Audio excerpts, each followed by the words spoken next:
Thanks, Guy, and everyone on the team for putting this great webinar together. You guys said to make a fun title, so we have a big Shakespeare festival on my university, so I thought I would play on Hamlet. To run or not to run on steep uphills, that's the question I'm going to talk about today. And I think we should start by making sure that we know what running is. It seems stupid to even ask that. A child knows what running is, but if you're a scientist, you can define running in more complicated ways. So most people for level running would say running is when you have no feet on the ground, when there's a flight phase. And later people, Tom McMahon, one of my advisors, proposed an alternative definition that where your center of mass of the body reaches its lowest point at the middle of the stance phase of running. And that seems like a good definition also. The cadence in running is almost always higher than walking. It's not a very good definition because it's kind of qualitative rather than distinct, but and that works fine for level.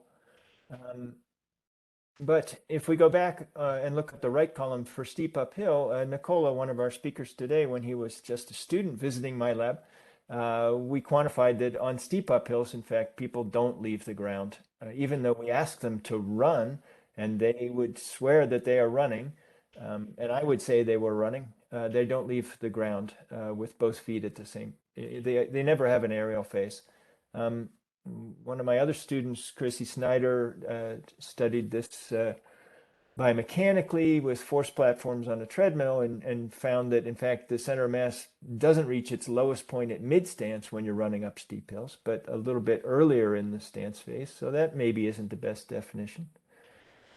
But really, the best definition that a child or any of us would say is that running is a bouncing gait.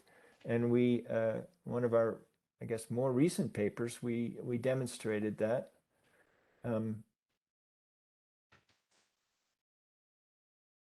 This is Clarissa Whiting. She was a student in my lab. Now she's a medical student. And we put an accelerometer, basically an IMU, on people's waists. And we had them run up a 30-degree incline. And of course, when they were walking on the level, we didn't see any bounce. The center of mass, this is a plot of the vertical acceleration of their center of mass. And we see that it's not along a flat line, but it certainly doesn't indicate that there are fluctuations that indicate bouncing. But level running is clearly a bouncing motion with accelerations increasing and decreasing around normal 1g. When we had people run up this 30-degree incline, we still don't know what to make of when we ask them to walk up this steep hill. We think it's something of a hybrid gait. It doesn't look like walking. It doesn't look like just running. It looks like something in between. But I'm going to focus today on steep running, and it's very clear that steep uphill running is running. There's just really the best definition of running. It is clearly running. So if we ask the question, should I walk or should I run, there are many factors to consider. Incline is obvious. If it's on a level, if I asked you to run around a 400-meter track, you wouldn't ever think of, if for time, you would never walk. You would always run. But if it was, as the incline increases, we all know that there becomes more feeling that you should walk. So it's speed dependent. We certainly think that factors like the metabolic rate or the metabolic cost affect this decision-making process. A person's okay,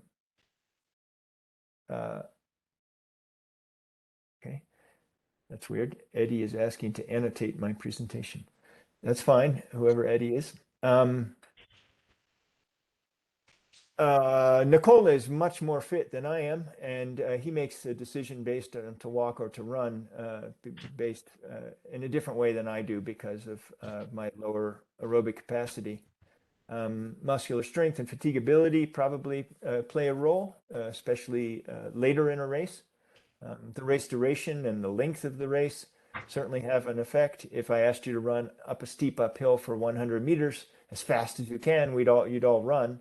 But if it was a 100-mile race or a 200-mile race or a 200-kilometer race, you might change your mind. Terrain obviously has an effect. One that we don't always think about, what's on the other side of this hill. So if you're doing a VK, vertical kilometer, and the finish line is at the top of the hill, you don't have to think about what's on the other side of the hill. But I think the future affects what our present behavior is. And finally, peer pressure. So lots of athletes think down, they look down their nose at walking. You know, I'm a runner, I'm not a walker. But in fact, I will argue that's not always the smartest thing.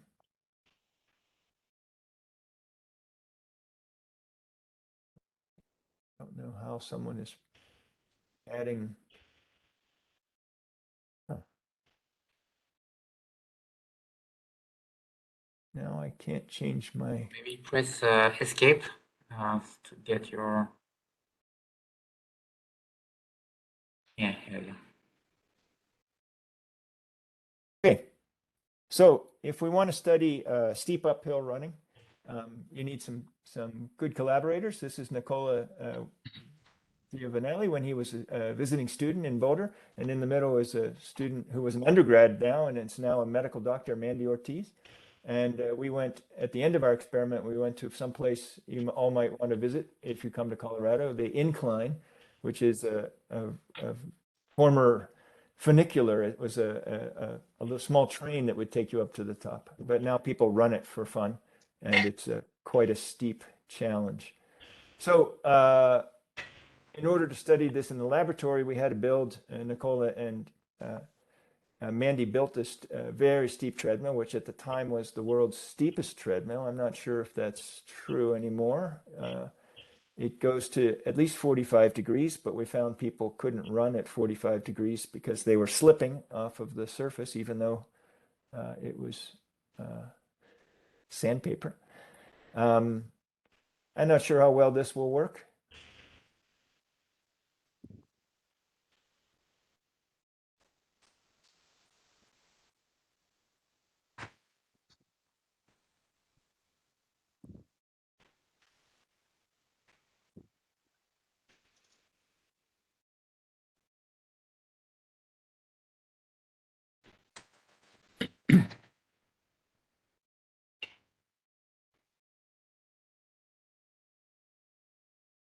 Oops.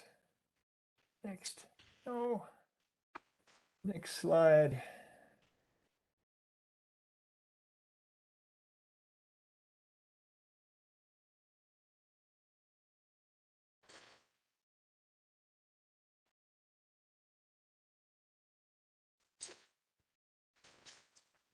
Okay, so now that we have the tools that we need, I had the students that I needed. We investigated how speed and incline affect the metabolic cost of walking and running. First thing we did was we looked at race results to figure out what angles people compete in the vertical kilometer, what the courses, how the courses vary. And so you can see that some of these, this one, number one is in the United States, nearby it's in Montana, I believe. Not very steep at all, really, 12 degrees. And the steepest is, that I know of, is in Fuli. And that's at, I think it's just over 31 degrees. And if we do the course records, we see that the steeper, the faster, basically. And no one has gone to steeper than 31 degrees. That I don't know of any VKs that are any steeper than that. So that made us curious. And we started measuring, using our really steep treadmill, we started measuring a variety of speeds and angles, and measuring the rate of oxygen consumption and thereby the rate of metabolic power that is required. So we fixed the rate of vertical ascent, which I guess in Europe is called VAM, at something that we knew a fair number of subjects could sustain. It's still pretty impressive. It's equivalent to about a 48-minute vertical kilometer pace. So at the less steep inclines over here at 10 degrees, the people were going pretty fast. The treadmill was running pretty fast. And at 40 degrees, the treadmill was running slower and slower. As you can see, the treadmill speed is explained up here. But the important thing is that we kept the rate of vertical ascent constant. So we asked people to run and we asked people to walk. And at the lower angles, at the lower angles, walking used more energy than running. But you can see that once the angle gets beyond about 15 degrees or about 27% grade, it's metabolically cheaper to walk. And we can debate whether that means it's faster, but I think that it's pretty clearly advantageous to use less energy, because it means that for a given physiological capacity, you could actually walk faster than you could run. Mandy followed up that study. Wow, Killian is joining the meeting. That's pretty cool. Mandy followed up the study that she and Nicola and I did by focusing on a 30-degree incline. And in this experiment, the treadmill velocity changed, but we weren't trying to keep the vertical ascent rate at something constant, okay?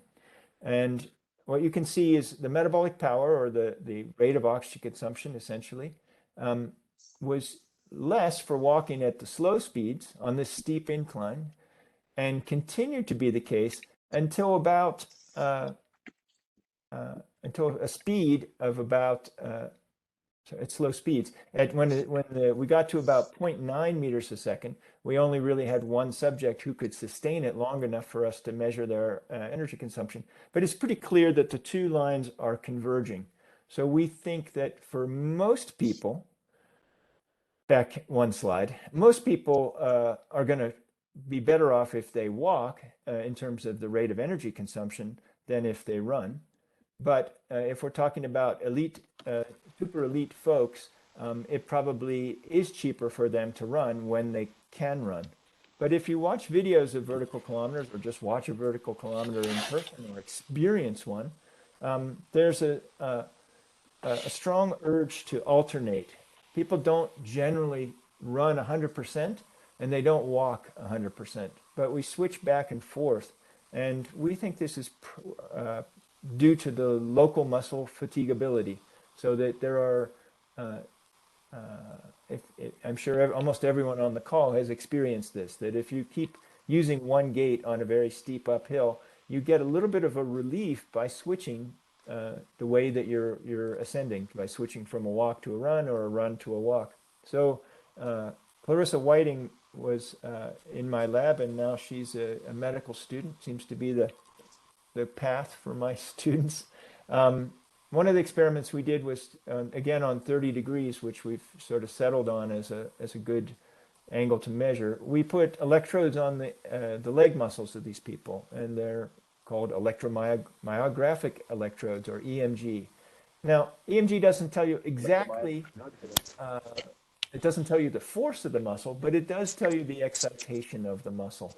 And we compared 4 different muscles: the glute max, one of the quadriceps, the vastus medialis, and then 2 of the calf muscles, the medial gastrocnemius muscle and the soleus muscle, which is the deep calf muscle. You can see that on the left, this is just sample data for one subject walking and one subject running. So immediately you see that this person running takes 3 steps in this amount of time, and they take only about 2 steps of walking, or 2 strides of walking in the same time period. You can also compare the amplitude, or the size of these electrical signals, and you might say, well, there's less, the peaks are a little bit lower in running, but then again, you have 3 times as many, you have 3 times the strides compared to 2 times the strides. So it was difficult to really discern what the best variable was to measure, but it seemed to be seemed that it was kind of equivocal. You could make an argument that walking was better for glutes, walking was better for quads, or walking or running were better for gastroc. But the soleus muscle was the only one that really gave us a pretty clear signal that switching from that running gave the soleus relief in terms of the muscular activity. Now, if we play that finding off of the earlier study by Mandy Ortiz, where running uses less energy, it may be explaining why athletes will switch back and forth. So if they switch to running, they're using more energy and they maybe start to feel a little bit of overall fatigue, and then they switch back to they switch to a walk, they save some energy. Okay, but if they keep doing that, their soleus muscle seems to be one of the triggers that encourages them to oscillate back and run for a while. So I think many of the people on this Zoom or this video conference have experienced this, and we've tried to investigate it really in the laboratory, and it's not an easy question. I'm going to try to wrap up with this last study. This was a study done by the fellow on the right, Jackson Brill. Jackson was an undergraduate when he did this study. This was his honors thesis, and Jackson is a sponsored trail running athlete, a mutt, he tells me. He's a mountain ultra trail runner. So he was interested in these questions. We wanted to know whether or not people are choosing when to walk or run in a way that would save energy. So we had people, this time not quite as steep. We only went to 15 degrees or 27%. And they walked and ran at a variety of speeds, and we measured their metabolic oxygen consumption and their heart rate. And we also asked them which gait they would prefer at that particular speed. So what we see on the level for sure is that people prefer to switch from a walk to a run at a speed slower than the speed which would save energy. So the energetically optimal and the heart rate optimal or minimizing speed is up here, but people switch at a slower speed. And that's true at 5 degrees and 10 degrees, but the data, I don't think these data are super conclusive yet, but the data do suggest that there's a convergence whereby at steeper inclines, people do have good intuition. They are sensing either or both heart rate and metabolic energy consumption. So if you're racing up a 30-degree angle at Fully, you probably are going to listen to your body and not listen to me anyhow, but that makes sense. But if you're running at these sort of more moderate inclines, it probably doesn't make sense to listen just to your effort sensors that you have internally. If we think about a course that starts out level and then starts increasing in speed, so if you start at the top of this red arrow, so we're running pretty fast because it's level, and then all of a sudden the hill curls up, then you're going to move down this red arrow, okay? So you're going to run slower as the incline gets steeper, and you're going to get it to a point where you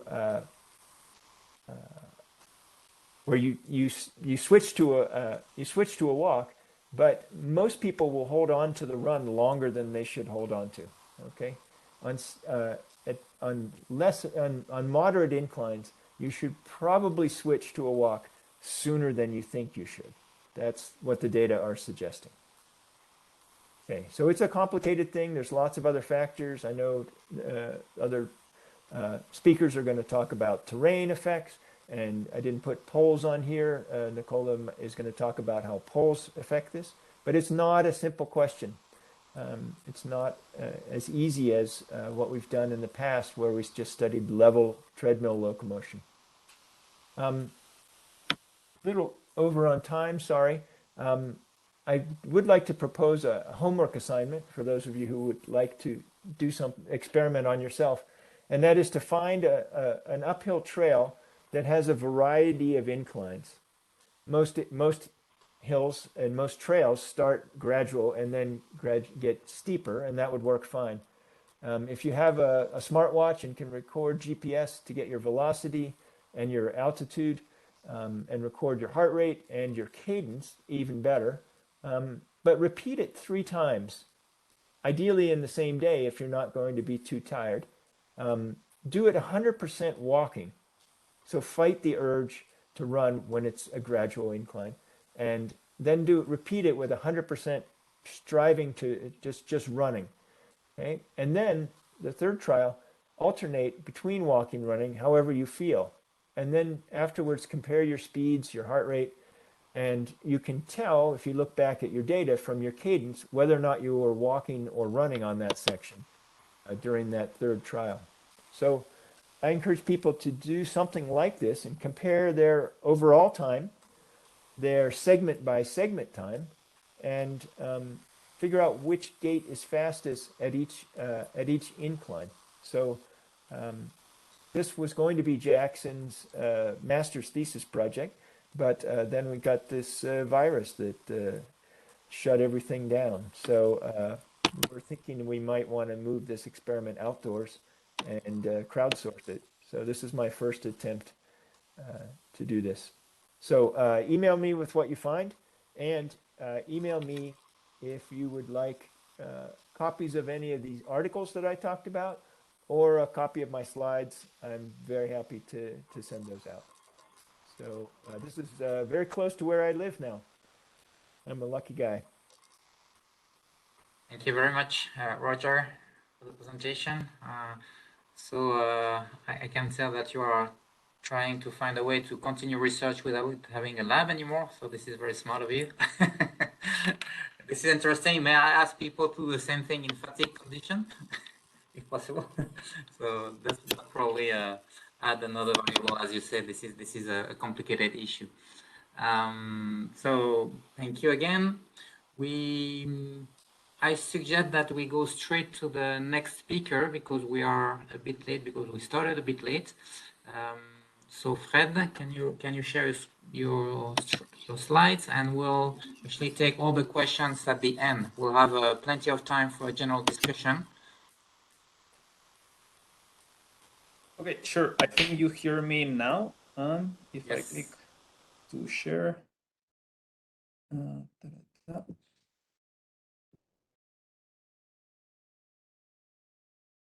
Or maybe try, Roger, to unshare, even so in theory. Yeah. No, I think it might be Okay. doing. Oh, yeah. Oh, yeah. That's it. You see my screen now? Yes. Okay, So let me introduce you before you start, since you are preparing. So Fred Sabater-Pastor is currently a postdoctoral fellow in my lab in Saint-Etienne, and where he studies factors underlying performance in trail running. I was actually very fortunate to supervise Fred's PhD, entitled Performance Factors of Prolonged Running, a particular focus on running economy and fatigue. And he successfully defended his PhD last December, so this is very fresh. Fred has already published 8 peer-reviewed articles, including 3 as the first author. He has also worked as a coach and continues to coach a few endurance athletes. The title of his presentation today, actually you have it on the screen, so I have to, so someone is typing, I don't know who is that. Okay, so make sure you have your mic off, except Fred. So Fred, whenever you like. Yeah, I don't hear the typing anymore, but yeah, I was going to suggest that I think you can shut down everyone's mic and then open mine again if that happens. Okay, so thank you very much, Guy, for the introduction and for your supervision during the last 3.5 years of my PhD and postdoc. And as Guy said, I'll talk today about running economy in trail running, and mostly about the effects that different variables such as terrain and fatigue will have on it. So if I click on here, yeah, okay. So the content of my presentation today will be talking a bit about what are running economy and cost of running, which actually is related to what Roger was just saying. Then what factors affect this cost of running, which is what we talk about, the measure that we take when we measure running economy. So what factors affect cost of running in trail running? And we'll talk about hills, and we'll talk about terrain, or like the technicity of the terrain. And then we'll talk about what happens to cost of running with fatigue. And finally, I will leave out some open questions that research doesn't still know the answer to about cost of running in specifically trail running. So first of all, running economy and cost of running. So what is cost of running?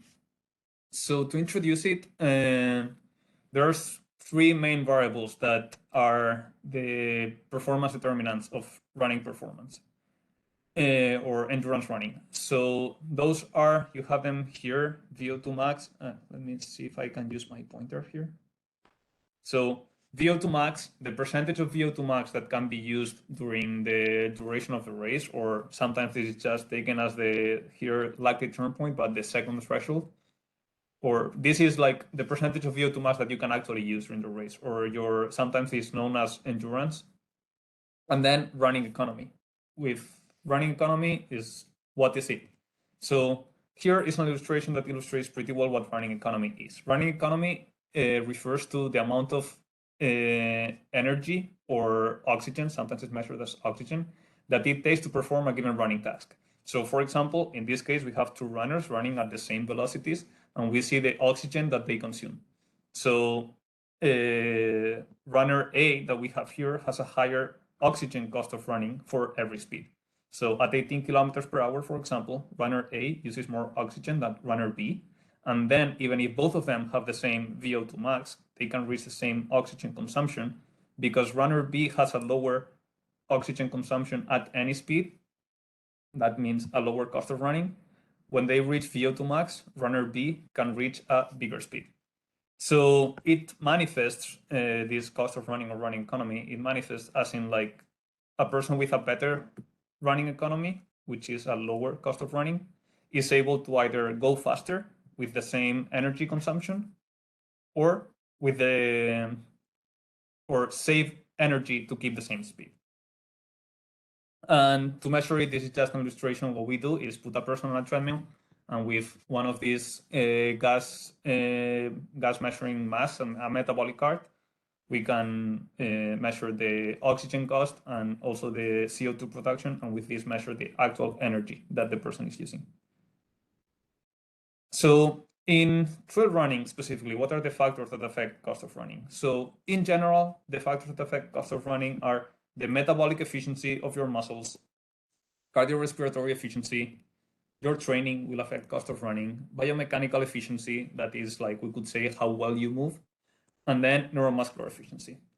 But in trail running, there is one big thing that is very, very important that is specific to trail running, and that is hills. So as an illustration, here we have the altitude or the elevation profile of the hilliest of the world marathon majors. This is the New York City Marathon, and this is to the same scale the elevation profile of the Zegama Marathon, which like last edition was recently, and actually Kilian Jornet did the course record there. And it has, if I am not mistaken now, about almost 3,000 meters of elevation gain and loss in those 42 kilometers. So as you can see, for the same distance, the biggest difference here is the elevation change, many more uphills and downhills. So Roger already introduced a bit or like talked about what is the the effect that cost of running that uphill can have on this cost of running, and if it's better or worse to either walk or run to minimize the cost of running depending on the slope. And the reasons why it may be like why uphill running or like the hills will affect cost of running are the different movement patterns. So as you saw with walking and running, like those are different movement patterns. They have longer contact time when you are in an uphill, like even if you are running, the time that your foot spends on the ground is longer, to the point that in very steep uphills, as Roger said, there is no air time. slower muscle contraction because the foot is on the ground for a longer period of time. This longer period of time will mean that your muscles are contracting for a longer time. And then greater involvement of the extensor muscle. So there's like everyone has hiked or run up a hill will have felt this. There is like more pain or more burn in the quad muscles, the glutes, and the calf muscles. Also, all of this also produces greater force requirements because we are not just fighting like basically wind resistance, we're fighting gravity much more because we're trying to go up the hill. So this, one of the options, one of the reasons why this may affect cost of running is that it may lead to more fatigue of certain fibers in our legs. And then because all of this, it's rather obvious, and like this is related to what Roger was saying, but basically the steeper the hill, so if you see here 0.1, this would be 10%, 20%, 30% inclines. The steeper the incline compared to 0, which would be level running, the greater the cost of running is. When we go to negative slopes downhill, this changes a bit, but I think that Marcel Lemire will talk about it in the next seminar. And then in trail running, there are also other things that may affect cost of running. One of them, for example, altitude. If in altitude there is less oxygen, which may impose greater demands on the ventilatory muscles, we have to work harder to breathe the same amount of oxygen. And then there's the downhill parts. The focus of this is on the next seminar in 2 weeks, but then this will include the specifics of muscle contraction efficiency that is different when you go in concentric compared to eccentric contractions. And then the muscle damage induced by the downhill running may lead to greater fatigue and therefore harm more our cost of running. So with all of this, leaving aside the hills, then we have the other main factor in trail running, which is the terrain technicity. And just in case that you're not aware, I think that this technicity word is not an actual word in English, but we have used it in a paper, and it could be like a new word that we are using in science, and it refers from the French technicité to the technical difficulty of a trail. So when we talk about terrain technicity in trail running, we refer to these sort of things. Sometimes in trail running, there is like not much running going on here because of the terrain. So in this case, like lots of rocks that need to be navigated. It's not just flat and you can just run. Sometimes it requires scrambling, which means actually using your hands to progress. Sometimes things like river crossings, running on sand, running on very muddy races, or even running on snow. So all of these, like the combination of the slope and the terrain, will have very big effects.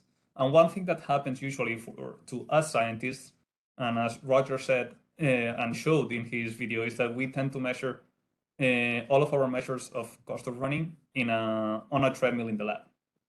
So one question that comes to us is like, is it the same, the running economy that we have when it's assessed on like a flat road or like an even road or a treadmill compared to a trail specific assessment? So this is one of the things that I looked at a bit during my PhD, and I'm starting to look at even deeper now. And so yeah, in trail running, we know that technical ability, like we have the intuition that technical ability is important, that some trail runners are better at navigating all the technical obstacles in a trail running race. This includes things such as foot placement, like putting your foot in the right place to minimize the cost of your running, coordination, which I would describe in this case, not like a proper definition of coordination, but if you want to put your foot in one place, actually putting it in that place. And then decision making. And by decision making, I mean here like things like choosing the line that you're going to pick within a trail, like going more to the right, more to the left, stepping on this stone instead of that stone because it looks more stable. So all of these decisions are important and taken into account for this technical ability that we find on trails, but not on a road or on the treadmill. So furthermore, another thing that may happen here is that technical ability may be negatively affected by fatigue. And this is also that when we measure cost of running after fatiguing bout, we do that on a treadmill. So we will not be able to see that. So just for an example, down here, you see this relatively old study in which Jensen and his collaborators took both track runners that were like running middle distance runners and long distance runners on the track, and orienteers that are much more used to running on like trails and in the middle of the forest, really off trail. And they made them run on a bike path, like asphalt, very nice and smooth, and what they call terrain. And this was basically a cross-country off-trail course, not cross-country as in like in a golf course, but cross-country as in like in the middle of the forest. They marked a path for them. There were some sections of trail and some sections completely off trail. And what they found was that there was no difference in cost of running when they were both running on the path. However, when they went to run on the technical terrain, what they found is that in both cases, it took more energy to run on the technical terrain. However, for the track runners, the increase in cost of running was greater than for the orienteers. That means that the track runners had to use more energy to perform the same task than the orienteers, which they attributed to the better technical ability of the orienteers because they are more used to doing this sort of training. So looking a bit more into this, we published a paper, I think it was last year, on the effect of ground technicity on cardiorespiratory and biomechanical parameters in uphill trail running. And once the paper was published, I had a question that was like bugging me in my mind, and I reanalyzed some of the data. And in this data, what we did, so in this experiment, we made runners run on two different trails. You see here, trail A and trail B. One was more technical than the other, according to our assessment. So when runners are running on trail A compared to trail B, there is a relatively good correlation between their cost of running in both situations. And then what we also did was match the altitude profile, the elevation profile. So like 100 meters at 10%, followed by then 100 meters at 15%, and then another 100 meters at 20%, and then another 100 meters at 14%. So we matched the elevation profile of the trail with the treadmill. It was all uphill. And we found still a relatively good correlation between treadmill matching trail B and treadmill matching trail A. Therefore, this means that when you measure a trail against a trail, running economy is similar. When you measure a treadmill against a treadmill, running economy is also similar.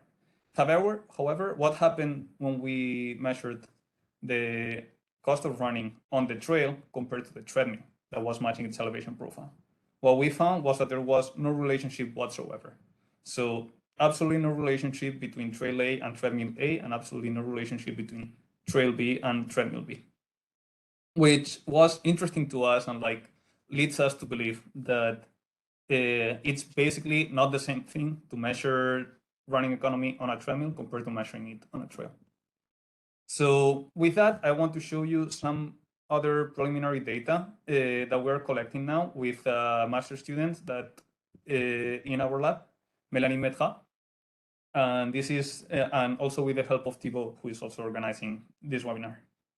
So what we did in this case was we made runners run on uphill roads and trails at 11% and 20% inclines. And then in each of those situations, we made them run at a slow speed and a fast speed. So here, what we have is simply on the road, as you can see here, at 11% incline, going slow compared to going fast. There is a very good correlation. Basically, runners running the same road at two different speeds, very good correlation between their cost of running at slow speed and a fast speed.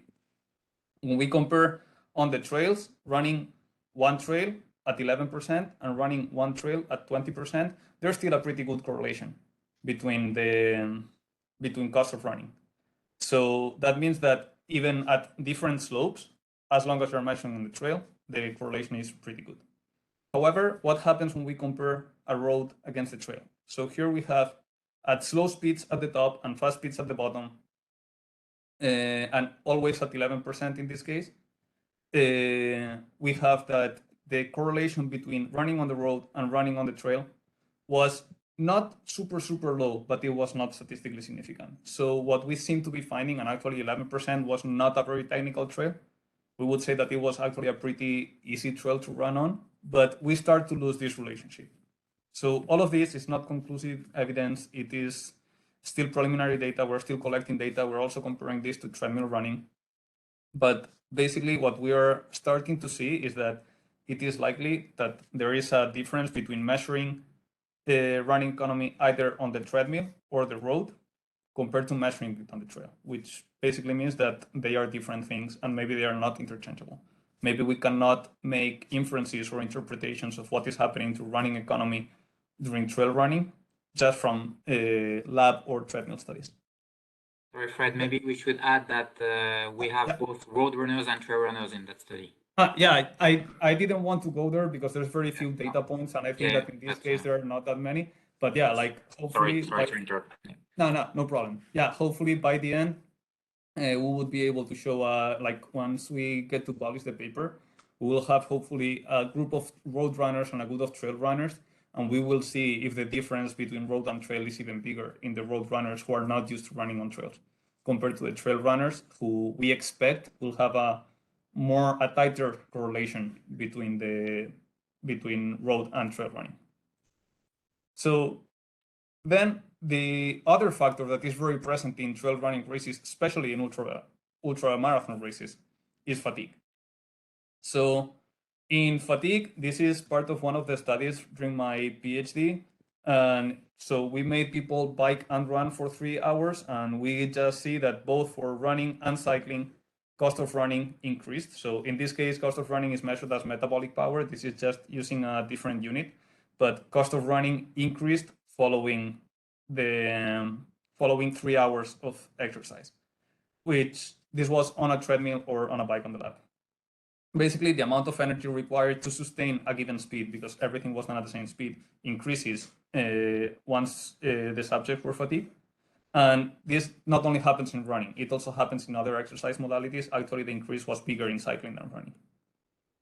So what happens in running, and especially in ultramarathon running? So we have here a review by Gianluca Bernillo, who is attending the webinar here, and it shows that changes in cost of running following ultramarathons are not very consistent. So you see here that sometimes cost of running is measured as oxygen cost, sometimes as energy cost, and this can have some effect, but it shouldn't be huge. But basically 0 would be no change, and we have that sometimes it increases, the energy cost increases following an ultramarathon, and sometimes it decreases, meaning that you are more economical, you use less energy. However, we see something interesting here, that is that at the bottom, there are these 3 studies which were all performed in the Tour de Géant, 330-kilometer race, and in all of those, there was this decrease in cost of running, which suggests that cost of running seems to improve after very long races. So because of this, we had another study of my PhD in which we went to the Ultra Trail du Mont Blanc, the UTMB. And in the UTMB, as you may probably know, there are several races. And we took people in 5 of those races. I think there are 6 in total. So we took people in 5 of those races from 40, 55, 100, 145, and 170 kilometers. And what we did was we divided them in 2 groups, 40 and 55 kilometers, we call them short. And then 100 to 170, we call them long races. And we measured all of the runners before the race, like 1 or 2 days before their race, and then just after they finish the race. We measured them at 0% slope, flat running, and at 15% uphill running. So what did we find here? What we found was that after the short races, there was a significant increase in cost of running. So as you can see here, in this case, we'll have to compare like the low bar to this bar. This to this, there is a significant increase, and this to this, there is a significant increase. However, following the long races, there were no changes. So these and these are not different, and these are not different. This does not necessarily mean that does not necessarily confirm the previous results that are an improvement in cost of running following very long ultramarathon races, but at least they suggest that the things seem to go in that direction. There was a worsening following short races and no change following the long races. So this was what we found. And one thing that this makes us think is that maybe intensity may be more detrimental than duration for cost of running. So then another aspect that I wanted to bring in here is that sometimes what happens is that the goal may not be optimizing for the lowest cost of running. This is something that Roger actually alluded to, that when he was saying that sometimes choosing to walk versus choosing to run may not be the most economical option. It may not minimize the oxygen cost, or it may not minimize the energy cost. However, it may optimize for like alternating muscle groups. So like not getting the soleus muscle too tired, for example. So what happens here is that, as I was saying, it is possible that minimizing the cost of running is not the optimal thing to do during trail running races. And this is because, as I said before, in like endurance running, there are three main variables that predict performance: Vo2 Max, low intensity endurance, and would be the endurance or the threshold that I was talking about, and then running and walking energy cost. However, for ultramarathon performance, there are many other things that may affect, such as psychological and motivational factors, gastrointestinal disorders that can play a big role, muscle or articular damage. So like there's a bigger effect of like leg pain and muscle damage following the race, more risk of injury, and other things even such as blisters, for example, that may have an effect here on your finishing time or even in finishing the race or not. So Guillaume, actually Guy, my supervisor and the organizer of this webinar, proposed a few years ago this idea of like saving the energy versus saving the legs. Because maybe sometimes in ultramarathon running, the main goal may not be to use the least amount of energy, but to still have the legs functioning well by the end of the race. And this leads ultramarathon athletes to use some strategies that may not be optimal to minimize the energy expenditure, but may be optimal to save the legs. Strategies such as using like heavier shoes with like very, as you see this case, very thick, lots of cushion, which are heavier, which bring a bigger energy cost, but they may contribute to saving the legs. Having more muscular legs. So it is commonly observed, at least in general, that the best trail runners have stronger legs, or if not stronger, like bigger muscles, more muscle mass in the legs than elite road runners, which is heavier to carry, but at the same time may protect them from muscle damage. And for example, the utilization of poles, about which like Nicola will talk much more later, but yeah, like using poles uses more energy, but takes less work, takes some work off the legs. So this leaves us to some open questions, some things that we don't know about and that we still want to learn and may study in the future. So for example, what is the relationship between running and uphill walking economy? And like, because there's lots of studies on running economy in the literature, but few on walking economy, and most of them are actually done thanks to Roger. To what extent is treadmill cost of running a good proxy for on-trail cost of running, and especially after fatigue? Because one thing that may happen is that after fatigue, your physiology may not change much, but maybe your technical ability is changing a lot. So what we measured in the UTMB, maybe people were able to use the same amount of energy when running on the treadmill, but maybe if we put them to run on a real trail, they will have much more difficulty like choosing where to put their feet, moving their feet quick enough. And like this, you may have experienced this in the past, like that once you're fatigued, for example, you trip more when walking or running on a trail. And then strategies that we can use to improve cost of running and minimize its deterioration during a race. So for this, there is a relatively simple one, which is that avoid increasing cost of running. And one simple strategy for this would be avoid carrying extra weight. So like not having extra gear, for example, which is sort of like very obvious. And then there are possible training interventions, such as, for example, specific uphill training or performing specific technical work for trail running, and possibly as well strength training. But it's important to note that these things are like suggestions and that coaches may have the experience of saying this will work, but they have not been specifically studied for improving uphill running economy. in trail runners. So finally, to conclude my presentation, I will leave you with a summary that the cost of running is the amount of energy that it takes to perform a given running task. The lower the cost of running means that the faster we can go while using the same amount of energy, or the less, that's missing an S, energy we use to keep a certain speed. In trail running, cost of running is affected by the terrain, which includes both the slope and the technicity. And a good cost of running on road or treadmill does not necessarily mean a good cost of running on a trail. And then fatigue impairs cost of running, and it impairs it more after short races than after long races. And finally, that optimizing running economy may not be the optimal thing to do in trail running. So that's it. Thank you very much for your attention. I hope you all heard me well, and I have not been presenting to actually nobody. Perfect. Thank you very much, Fred, for the presentation. So we are a bit late. We're running late. So as I said, I think we'll go straight to the next speaker, who is Nicolas. And then we'll have this general discussion after the 4 talks. Okay, so Nicolas, thank you also for being with us today.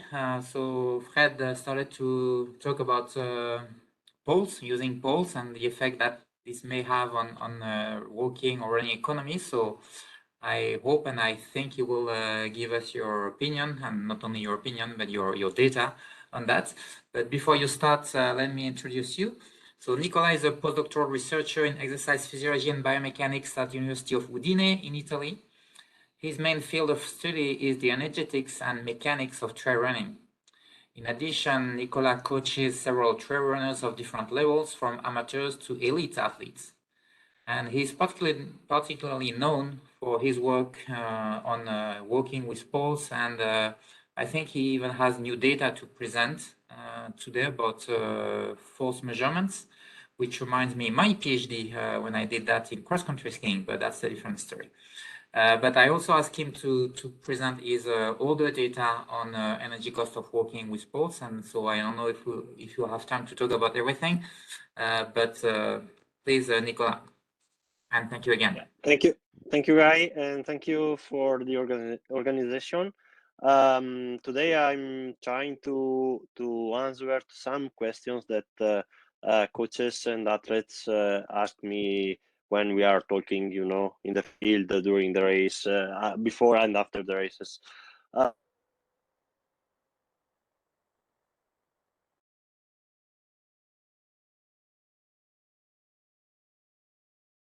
Dr.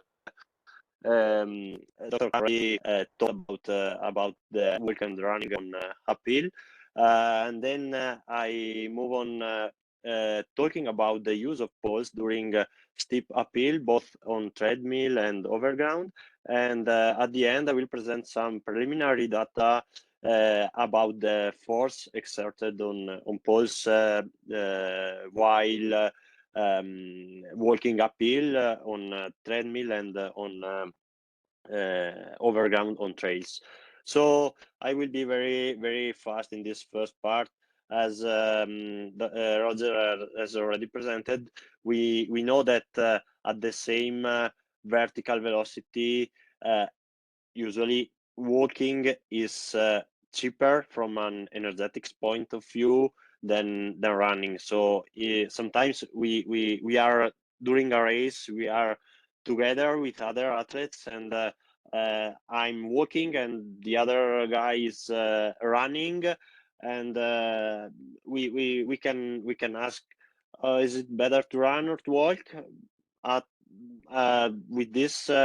With this study, we show that if the vertical velocity is the same, so if we are going up together, and one is not faster than the other, to save energy. And the other important things is that the choice depends on the speed. So if I'm a slow athlete on a kind of incline, I should choose to walk. But if I can be fast and I can run, I can go up faster, I should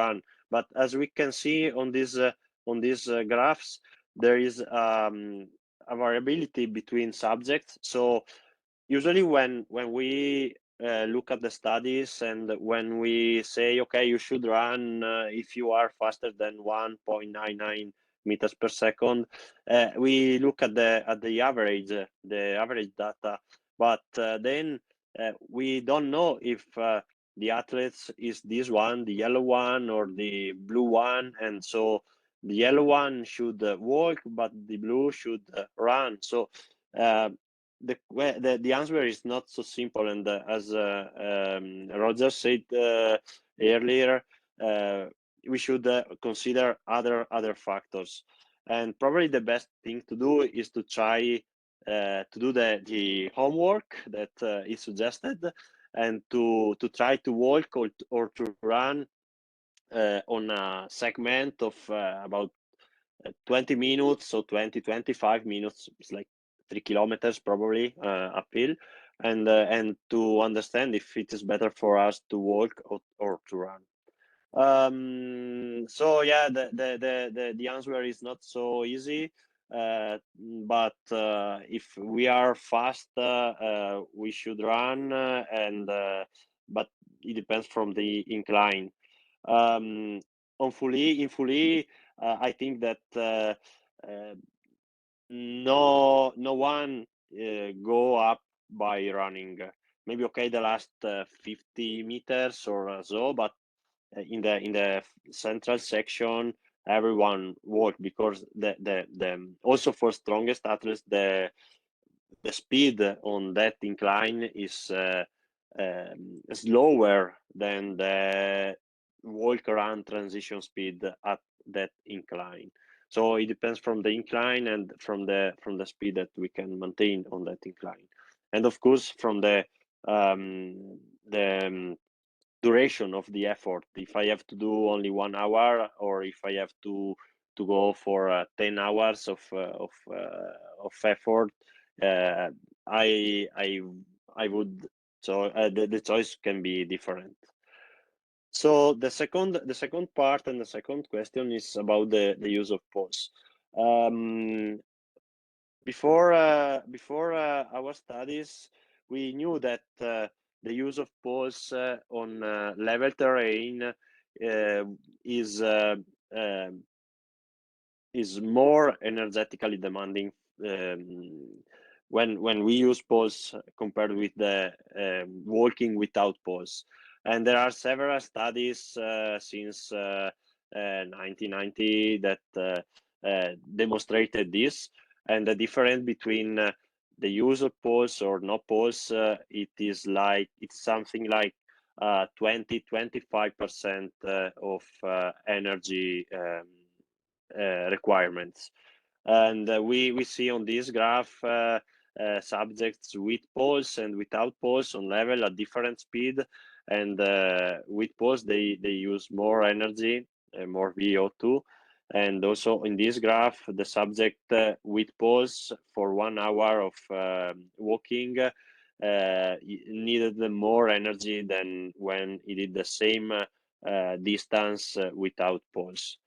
But some studies demonstrated that if on level, the difference between the use of pause and and not use pause was 20%, about 20%, when subjects went uphill at 15% or 12 degrees. So it's about, I think, 23-22% of incline.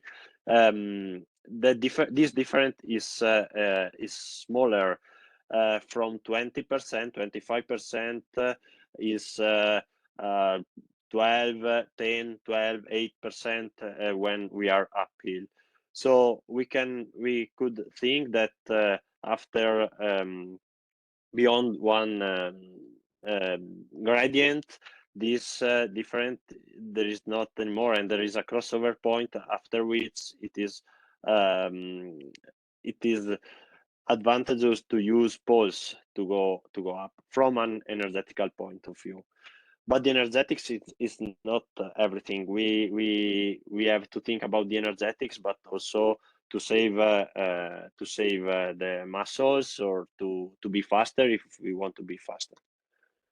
So to try to get some data in the lab, we built this treadmill. Its name is Tready. We built this at the University of Udine, and actually, I think it's the most steep, the steepest treadmill in the world, along with the treadmill in Boulder. So we have 2 treadmill in the world. But on this one, we can walk with pause because the belt is a bit wider, so it is possible to walk with pause on the treadmill. A couple of years ago, we did the first study on this treadmill, and we compared 2 conditions at the same vertical velocity. Subjects had to walk with pause or without pause in 2 different days, and as we can see on this graph on the left, we can see that in white is the pole walking. So when the subjects walk with pause on the treadmill, the energy cost of transport vertical, so to do 1 meter of elevation gain, was lower. The difference is small. It was like 4-5%. So it is a small amount of energy, but we know that when we study, we do some study with athletes, with trained athletes. Also, a small difference can be very important. In the other graph on the right, we can see that even if the different from an energetics point of view was small, subjects reported to have a lower RPE, so the perceive of the effort was lower when they used pulse at every incline. So we thought that it was because of the distribution of the work between the lower and upper arms, but we didn't have data about the force exerted on pulse or on the legs. And the other point was that these data were collected in the lab and on treadmill, and we didn't know if the data that we collect on the lab are the same and are useful when we go out on the trails. So for a couple of years, my lab is the trail, and I'm trying to do a lot of measurements on the trails. And in the first project, we tried to compare the data collected on the treadmill and data collected on the trail. First of all, we wanted to understand if pause were useful to get faster. So, for example, during a short effort, we considered 400 meters of elevation gain with an average incline of about 20 degrees. And we collect the data, the metabolic data, and also the time for completing the trial. 1 day with pause and 1 day without pause. The subjects were required to go as fast as possible. It was like a race, a competition for them. And when they use pause, the exercise time was lower. So it was on average, it was 18 minutes, about 18 minutes of effort, but the fastest guy did 14 minutes, and the slowest one did 20. I think it was like 25 or something like that. And critical velocity was higher when subjects used pulse. And this difference was only 2.5%, but 2.5% at this velocity is like 30 seconds. So it's a lot if we consider that these athletes try to be as fast as as fast as they could. And if we look at in details, we can see that the two fastest athletes performed better without pulse, and probably this was due to the fact that the speed of these two athletes was faster than the walk around transition speed. And we measured the speed, of course, and we confirmed that when they did the trial, they had a speed faster than the walk around transition speed. So when they had to run or if they were forced to walk with pulse, it was like to have extra gear, extra weight on the hands, and the performance was not improved. And the other athletes was one athlete who said that he could use very well the pulse, but then when I saw him in the trace, it was like not so good. And also he did better without pulse. And the metabolic data didn't change between the two conditions. So to summarize this data, we had better performance with pulse, but with no changes in heart rate or oxygen consumption, energy consumption, RPE, lactate, and so we can say that pulse helps to increase the performance when the performance is like a full gas performance for 15, 18 minutes. So yeah, we should use pulse during uphill walking, and if we can use them, and if we want to use them, we have to train with them because the technique is very important. And the last part of my talk is about the force measurements on pulse and on the shoes. We use this. This is a work in collaboration with the University of Verona and with the CERISM, and we use this instrumented pulse with a force cell inside. And also we use this insole to measure the ground reaction force on the foot in the shoes. We also, in this case, we did two conditions: one in the lab and one outdoor. In the lab, it was an incremental graded test up to until the exhaustion, and these subjects, as you can see from this graph, these subjects increase the force of the this is the ground reaction force of in the shoes, and it increased, but when they use pulse, the black dots, it increased smaller amounts. So the foot vertical ground reaction force is lower when athletes use pulse. I didn't put the statistics here, but the difference is significant. So from where we can say that when the incline is steep, the use of pulse can save some force on the legs. And this is the average force, and this is the maximal force. So the results are very similar. And this is the force on the pulse. And as we can see from this graph, there is an increase of the axial force on the pulse with the increase by increasing the incline. And probably for this component of the force is that one that could save some muscular work from the legs.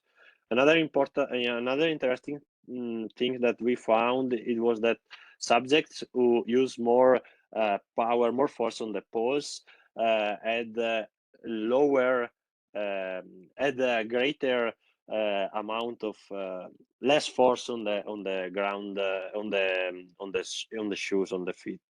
So the message is that if we push on the pulse, some weight goes on the upper arms, and we can save some muscular force from the lower limbs. And we also measured these forces over ground during 2 tests. One test was a maximum test of about 150 meters of elevation gain, and during this test, when subject use pulse, the force on the insole was lower, and when they did the test without pulse, the force was higher. So the difference is about 4%. So we can say that when we use pulse during a maximal effort, we save about 4% of the muscular force from the lower limbs. And we also did the same measurement during a sub-maximal test at 80% of the maximal test, because this is a speed that can be maintained during an ultra trail event of about 5 to 6, 7 hours. And also in this case, we had a different and we had lower force when subject used pulse compared with the trial in which subject didn't use pulse. And the other graphs demonstrated that during the maximal effort, subjects push with higher force on the pulse, and this difference is about 12%. So yeah, we should use pulse, and but if we use pulse, we have to push on them to save some energy on the legs. So to conclude this talk, we can see that usually when we are on steep uphill, we should walk to save some energy. But of course, this depends from the level of the athlete. When we are walking on steep treadmill or on steep terrain, the use of pulse require elicit to do a better performance. Probably because it saves some energy from the lower limbs. And I think this is the first study in which we have quantified the energy, not the energy, the force on the lower limbs that we can save when we use pulse. So yeah, that's all, and thank you for the attention. Thank you for the meeting. Thank you so much, Nicola. Very interesting data indeed. Particularly, thank you for showing individual data. So maybe some people would like to go back to that. Actually, I will, if we have time. We also published in 2008 a paper when we measure EMG on upper and lower limbs. So all muscles do not react. I mean, lower limb muscles do not react similarly to using pulse. But so thank you. Very interesting stuff. As I said, we'll save the questions, and I've seen that there are actually quite a few interesting questions in the chat. So please keep asking questions. But before we discuss and before we take those questions, we'll have the last speaker, and this is Jason Koop. So also super excited to have Jason with us today. So Jason is one of the most sought after coaches in trail and ultra running. He is also the head of coach of CTS Ultra Running, where he supervises the training and mentorship of the largest conglomerate of ultra running coaches in the world. And he's also very known for his podcast called Cookcast. And this is quite a famous and interesting podcast, particularly episode number 79.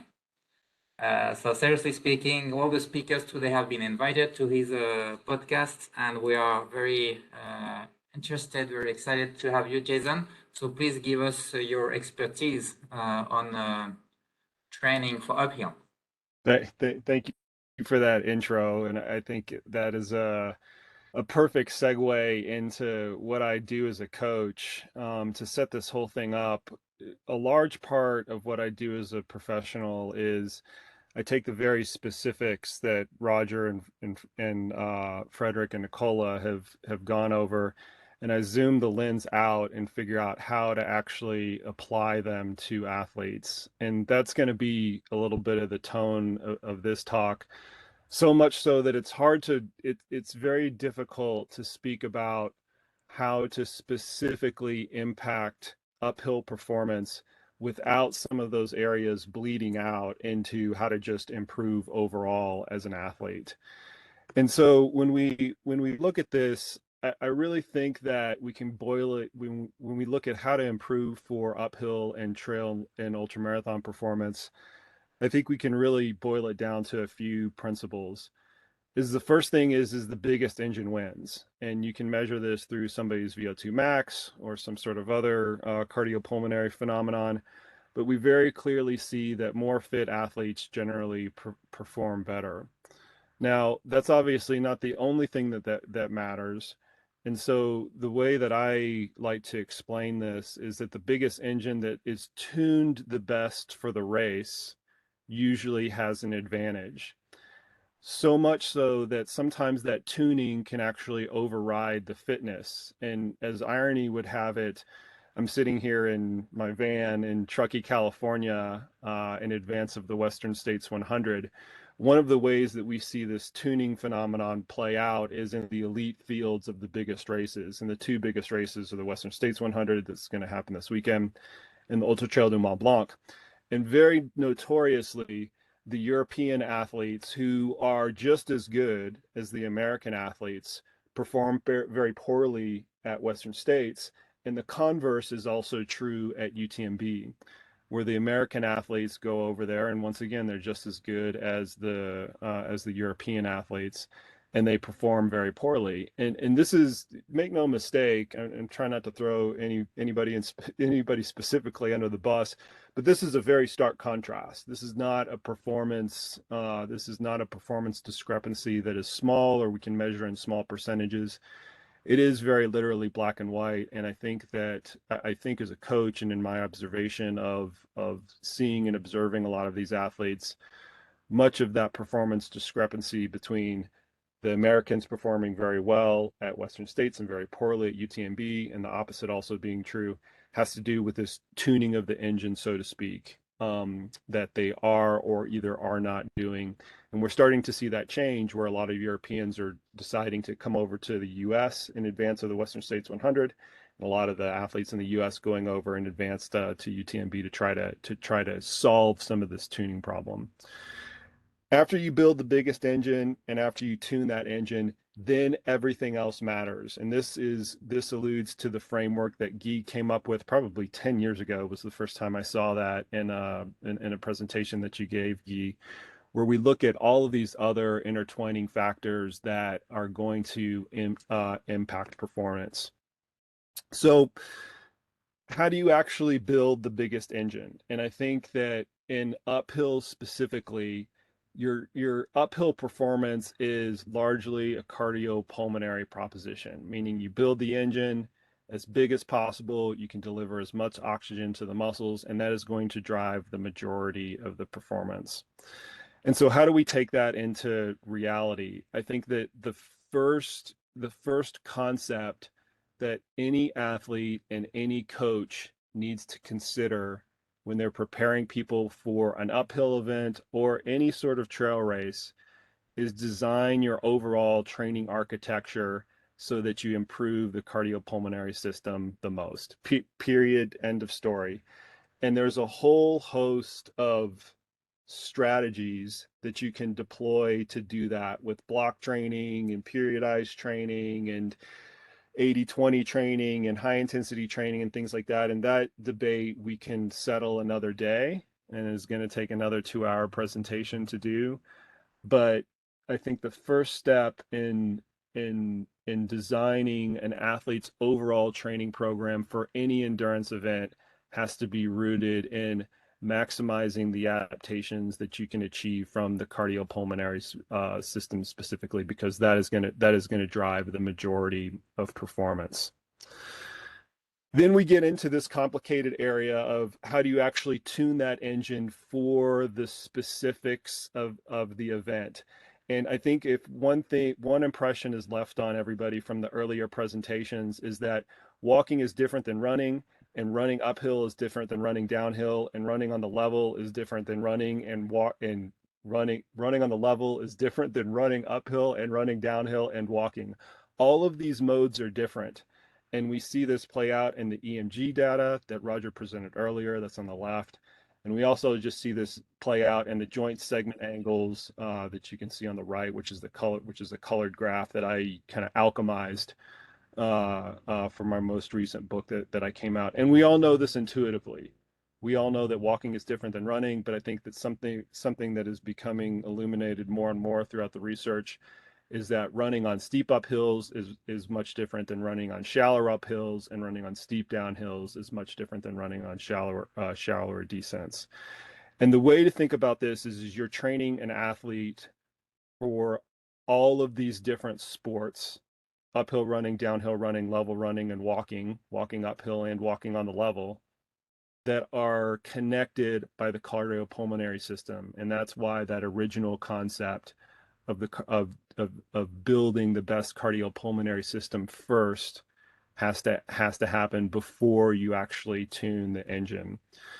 So how do we actually go about doing this? And this is where coaching kind of comes in, and a lot of the science kind of doesn't really go out the window, but it's very hard to pinpoint.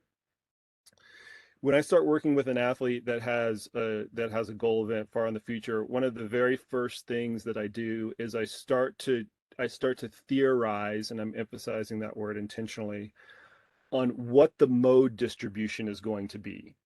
How much walking and how much running are they going to do during the Ultra Tour de Mont Blanc?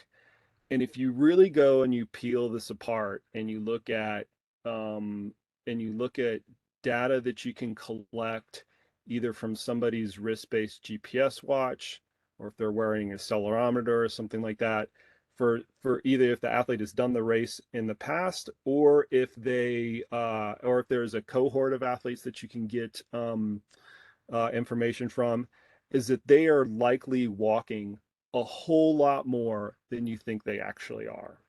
And this is important to understand because those modalities are so very different to train and to execute. And I think the previous presenters did a great job at illustrating it.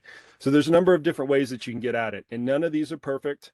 Some of them are good, and I'm not going to kind of go through exactly what they are, but my encouragement to everybody, just like Roger gave some people some homework, my encouragement to everybody is to go and try to find out what you think your mode distribution is going to be for a race that you're preparing for, or look at previous race data and figure out what the mode distribution has been for those races. And I think that a lot of those results will actually shock you.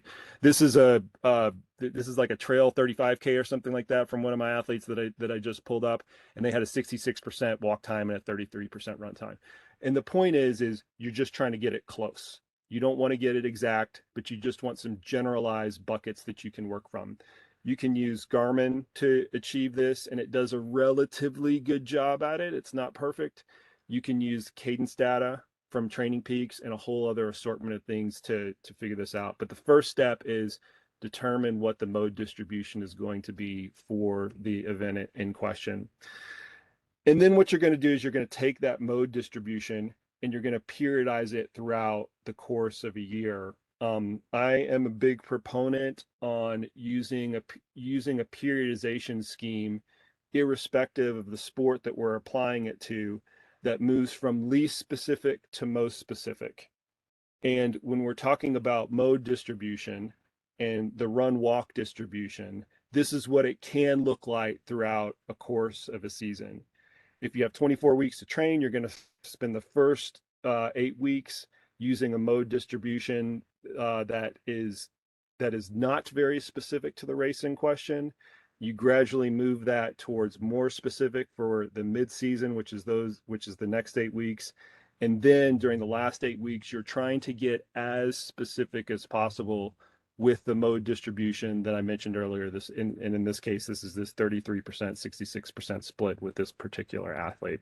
But this concept of moving mode towards more specificity as the event comes closer is an extremely important part of periodizing an athlete's training, and what you are starting to see within the elite athlete ranks, where they're actually moving to the venues for several weeks in advance, not only to get course reconnaissance, but also to try to capture this area of mode specificity. The second way that you can tune the engine is by utilizing the grades that are specific to the course in question. And I encourage the athletes that I work with and the coaches that we have underneath our umbrella to, at the very least, take a very gross look at the event that the athlete is preparing for. So this is a profile, obviously, of UTMB. And you can see that per kilometer, you're going to have about a 60 meter per kilometer change in positive elevation. And while this might seem like a very simplistic look, you can use this information just in the same way as you used your mode distribution. So in the early part of the season, you kind of don't care what the elevation change is per run. In the mid part of the season, you start tailoring that more towards the race. And in the last part of the season, and I'm dividing this into 8-week chunks, that's when you want to be the most specific. And you can take this even further, where what I would say a good way to do it would be just how I mentioned. That's going to be fine if you don't have access to the course. A better way to do it would be to actually look at the course profile and look at the very specific climbs and descents and what grades and duration they're going to be on those grades for, and train for that very specifically, recreating things in their home environment. And the best, and this is what all the elite athletes are doing right now, is to actually get on the course with the caveat of using the specific modes that you anticipate using. And this is a very important part, especially when we get into the ultra distances, where people end up walking more than they're running as the race progresses. You have to be very cognizant of that if you're actually training a lot on the course, that you're deploying walking as a strategy at the points where you actually anticipate walking versus running all the climbs or running the majority of the climbs because you can from a training perspective. So that's how I would look at applying a lot of the information that you heard from the previous presenters, in terms of, we need to think about trail and ultra running as being composed of different disciplines: uphill running versus downhill running versus steep uphill walking versus walking. And we need to train those disciplines very, very specifically. And the primary periodization tool that we're using for that is or at least what I would advocate for, is to move generally from less specific to more specific as the race actually approaches. So the next thing to consider is, what does the intensity distribution actually look like throughout the course of the year? We talked about the mode distribution and how you can tune the engine in terms of elevation gain and elevation loss so that it's more specific. What about the overall intensity architecture? And this framework that I'm presenting right here is how I was originally taught as a coach maybe 25 years ago about how to train any endurance athlete. And we always used this cliche analogy of building a house. First, you did your base building phase, and that was like building the foundation of the house. And then you worked on higher intensities, and normally that was around lactate threshold. And the parallel to that was the framing and the walls that went up. And then after that, you trained your Vo2 Max, your very high, your very top end of your intensity spectrum. And that's like putting all the furniture and fixtures and paintings on the house.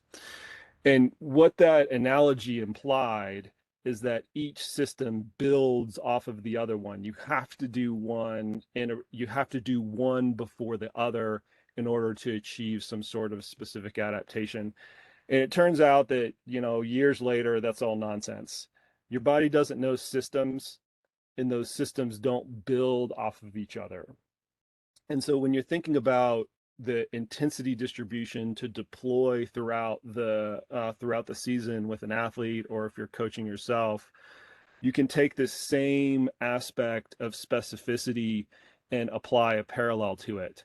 The first thing to do is to rank order the physiology that is going to be important during the event. And one of the most confusing points of specifically in the sport of ultramarathon is we lump all of these different disciplines and durations of races that contain a whole host of physiological attributes underneath the same umbrella.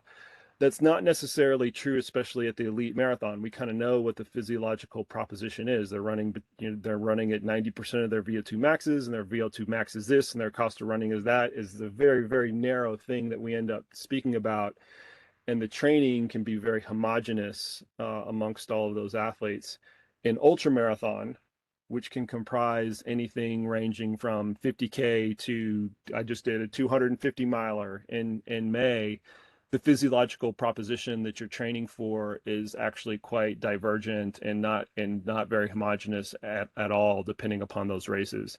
Some very good athletes at 50K and 50-mile races can race a large proportion of those races above their lactate threshold.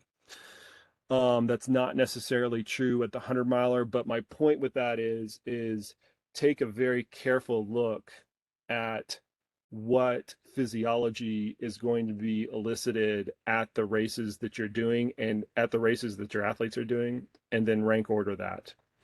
And then just like you did with the mode distribution and just like you did with the grade distribution, move from less important to more important. And I present kind of two very divergent examples here where you're looking at a VK athlete, an elite UTMB athlete, on very different ends of a duration spectrum. The elite VK athlete will generally start with a higher volume, low intensity program, and then move to a lower volume, high intensity program. And with that elite UTMB athlete, they're going to do, they, at least in my opinion, should do the exact opposite, where they start with a very high intensity, low volume program, and they finish with a low intensity, high volume program. And those two, that might actually be the same athlete preparing for two very different events using an entirely different intensity periodization scheme. So in summary, if this is, 25 years of coaching boiled down to about 15 minutes, and I don't think it needs to be any more complicated than that, to be honest with you. I've spent a lot of time delving into the nuances of how performance works, and every time I do one of those deep dives, it really does come down to a few very simple and specific principles. And that's first and foremost, build the biggest engine possible. And then after you build that biggest engine possible, then you want to try to tune towards the specifics of the race. And the specifics of the race, we can define a number of different ways, but the primary ways that we're talking about are the mode, run versus walk, the specific grades and durations of the actual event. And then, as we talked about a little bit earlier in this webinar, some of the very specific technical considerations of the race. Is it a very technical mountainous race, or is it not a very technical race like I'm here at the Western States 100?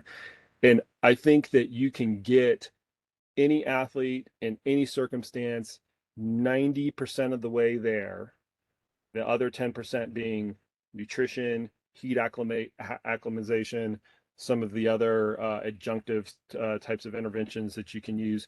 But you can get an athlete 90% of the way there just by applying these two principles. Is you want to get as fit as possible and then train for the specifics of the event almost all the time with very few caveats in that order, and you can almost get a winning formula every single time.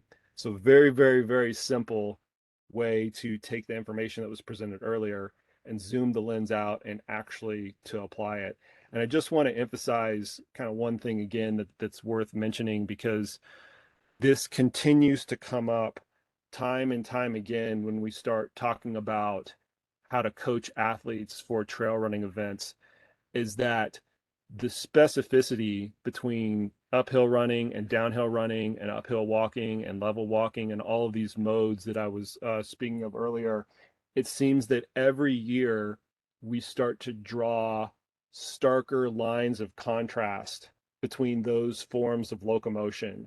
And what I take away from that as a coach is that we need to continually emphasize training for all of those different things. And it's not going to be good enough to simply run a lot for a race like the UTMB. You're going to have to run a lot and hike a lot and use a lot of poles and run downhill and combine all of those different things to create really winning performances.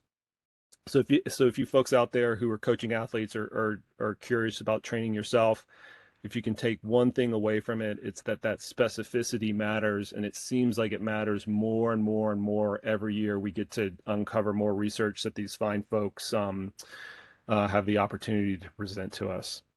So my email address is here. Feel free to shoot off any questions, or if I can help people kind of who are thinking about designing their own training programs for some of these events, more than happy to give it a whirl and let you know what I think, depending upon what you're training for. Thank you so much, Jason, for this very interesting talk. So now, as promised, we have time for questions. Before we start reading or taking questions, I have to say that Nicola had to leave. So he apologized, and he said that if you have any question for him, he will be happy to receive emails. So contact him. If you don't find his email address, you can email Fred or myself, and we will pass the email address. Okay, so thank you again, Fred, Roger, and Jason, and Nicola for these brilliant talks. And we actually have a few questions, but I will start by taking the questions from the audience. So we have, I think this is the first question in the chat from Clémence. Clémence, do you want to? Maybe I can read to save time. I can read the questions if you don't mind. So the question, I think, is more for Fred, but of course, Jason and Roger, you can feel free to answer. The question is, what could be the best way to assess running economy on trails? And then the second part of the question, she said, I meant cost of running and besides portable spirometry. So Fred or anybody else, if you have yeah. Clémence? I don't know if I have an answer. Like, I'm trying to find the question, but now there's so much stuff here that I'm not able to really find it. But I think that it was I had it. Yeah, it says like besides spirometry. So I think that to assess cost of running, like the amount of energy that is used, what you have to use is the spirometry, is the oxygen uptake and CO2 production. However, there are many other things that might be used for this type of assessment, which will not give you the assessment of cost of running, or like the energy used, but it will give you insight into other different things. And actually, this is one thing that in the current study that we're doing, and in the previous study that we also did comparing treadmill to trail, in both of those cases, we also used like inertial motion units, like accelerometers. And we do think that like in the current one we're using, besides like the obvious like the spirometry, heart rate, we're also taking lactate, and then we are using the accelerometers, which are not giving us the idea of this energy consumption, but more about like how are we moving to produce this, to consume this energy? How are we moving? Like, is it because if the energy is bigger, then we will see, is it because we take longer steps or because we have more contact time, things like that. So that is my idea. How about the heart rate? Maybe Roger, in the last study that you presented, I can't remember if you presented the results on heart rate, but they are, if I remember well, very different compared to the real energy, right? Yeah, we had some separation, so it's not telling us exactly the same thing. But I would say I'm not sure who asked the question or what the. I mean, on a practical basis for an athlete, I don't think I've never heard of a race that gave a prize for the highest Vo2 Max or the lowest running economy. It's we usually give race awards based on time, and I think that if you establishing as Jason said, as specific as you can, if you actually live close enough to the race that you are targeting, time trials are your best measure. I mean, there's nothing better than a watch for telling you how fast you're running a certain course, right? But you can, if you don't live next to the course, if you don't live in Mont Blanc area, then picking the trail that's close to you and making that your time trial course, making that you can monitor your training in that way, I would say. Okay. That was a question, I think, but Roger, you already provided the answer in the chat. So it was about the evidence of longitudinal bending stiffness of running shoes in running uphill. Yeah, so Roger, do you want to repeat the answer? Yeah, the question was whether or not these shoes with carbon fiber plates are useful also on uphills or downhills. And we did do a study. It's been recently published. It's open access, but it was more geared towards road. So we only went up and down 3 degrees, 5%. There are still savings. They're probably more like 3% energy savings instead of 4%. But if you can think back to that video I showed of Wouter Hoogkamer running on our super steep treadmill, when you're running up a 30-degree hill, the foot is bending so much. I'm not sure. I don't have any experience running up such steep inclines on stiff shoes, but it would be interesting to look at. They may be terrible. We actually submitted a paper when we examined this question specifically on energy cost, and we didn't find any effect of bending stiffness on energy cost in uphill. Nice. So, How steep? but it was purely a bending. So not, I guess for you it was the Nike, right? The Nike shoes, right? Yeah. So, and we know that it's not only the steepness. Wouter we may talk about that, or maybe he can. I think he's with us. Maybe he can talk now, but he will be a speaker next in 2 weeks. So quickly then, if everybody can hear me. Yes, please. One of my students recently defended his master's thesis where we also set out to answer this question based on the video that Roger showed, where there is substantial bending in the forefoot. And we actually failed to confirm that idea that the shoes don't work as well. We went up to, that was 12 degrees, which is about 20%. So even up to 20%, we failed to show that the shoes do not help. That's a poor way of saying it, but that's the best we can say because I can't prove that they do help. We just failed to show that they didn't help. So again, up to 20%, they don't seem to be that bad. So again, confirming what we saw earlier with Roger's study, up 5%, that they still help 3% in energy savings, that they still seem to help going steep. But obviously next time we will go steeper, because at some point, as from the video suggests, it shouldn't just be beneficial to have a very stiff shoe if you limit your foot to actually follow the slope of the surface. Okay. Unfortunately, a student who did the study left, but he was with us, but he just left, so bad timing. Thank you, Wouter, for these comments. Okay, so more questions in the chat. So there was a question, I cannot find it anymore, but I think it was for Nicola regarding running with poles. So I cannot find it anymore. What else do we have here? So I think you guys can open your mic. So if anybody wants to ask a question, please feel free to do so. There is, before everyone starts talking at the same time, there is a feature that is like, it should be at the bottom of your screen, and it's a little hand like this, and means raise your hand. And if you do that, Guy will be able to like give you the word or something like that. Yeah, we can use that. Eric, there's a question for you about units. Yeah, like I saw that one in the like at the end. Yeah, I have used so like I will read the question that actually Marcel, go ahead, ask the question if you want. Can you open your mic, Marcel? Yeah, thanks.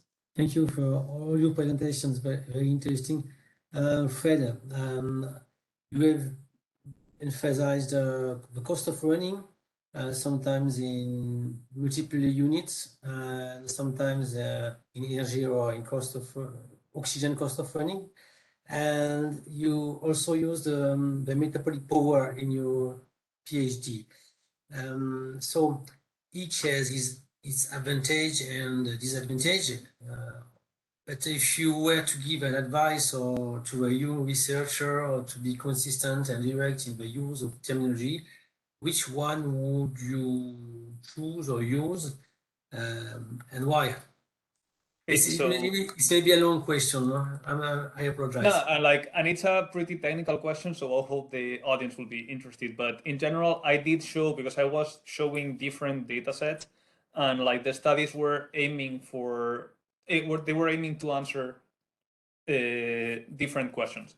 So, for example, like it used to be that like before, let's say, just oxygen was used, and more cost of running measured as energy is being used, because this is actually what matters in the race. The energy and the amount of fat and carbohydrates that are being used depends. And then, so my preference would be in general to use cost of running, which is sometimes an issue, because especially with the cheap metabolic analyzers that are sold like for practitioners, let's say like a coach can buy one, they often don't measure CO2 production, and therefore they can only measure oxygen and not energy. So that said, like I would prefer energy. And then once that is said, like the reason why we use different ones is that, for example, in the study in which we compared running and cycling, we used it we did the comparison in metabolic power, because there is no such thing as the cost of locomotion in cycling. Like in cycling, there is not a cost per kilometer, for example. So we're just trying to use the unit that can match the other thing that we are measuring. So for example, like every time that I calculate things, I try to calculate it in both per kilogram and absolute. Because for example, in this case, the study that was 3 hours of running and cycling, I think that in my presentation, I only showed the metabolic power per kilogram, so relative to body weight, but hopefully in the final publication, it will show both per kilogram and absolute, because then what happens is that if you're running a race and you get dehydrated, maybe you're still using less energy. Like your energy per kilogram may increase, but maybe the energy, like the total energy that you're using, is not changing because you lost some weight. So this is why, like, because of the different reasons and the different ways in which we're comparing, I think that it's usually valuable to show both, at least. So yeah, most of the times it's pretty similar, but sometimes, for instance, if you examine the effect of speed on energy cost, and if you consider only oxygen cost, you will say there is no effect of speed on oxygen cost, but there is actually an effect on the true energy cost of running. And same thing for the drift with fatigue in ultramarathon. If you consider oxygen cost, because you use more and more fat, you will increase quite a lot your oxygen cost of running, but the true energy cost of running is still significant, but much less. But that was very technical. So let's go back to the field. Giorgio, I think you had a question for Jason. So do you want to ask him? Yeah. So first, let me thank you, Guy and Thibaut and Fred for organizing this nice webinar, and of course all the speakers for their very interesting speech. Yeah, I had a very short question for him. As a coach, I wanted his point of view. So Jason, how do you deal with different athletes with different corporature, body weight, like a huge, I don't know, let's say the corporature or the body of a football player versus a very thin man like Remy Bonnet. So do you treat them, I imagine that you use the same principles, but do you do something special? How do you approach them? I'm just curious. So Yeah, I mean, the general training principles are really going to apply. I would say with the elite athletes, I have never with an elite athlete given them a target weight or anything like that, because the training is the big hammer in the room that creates all the adaptation. If anything, we're trying to make sure that they're not losing too much weight at that end of the spectrum.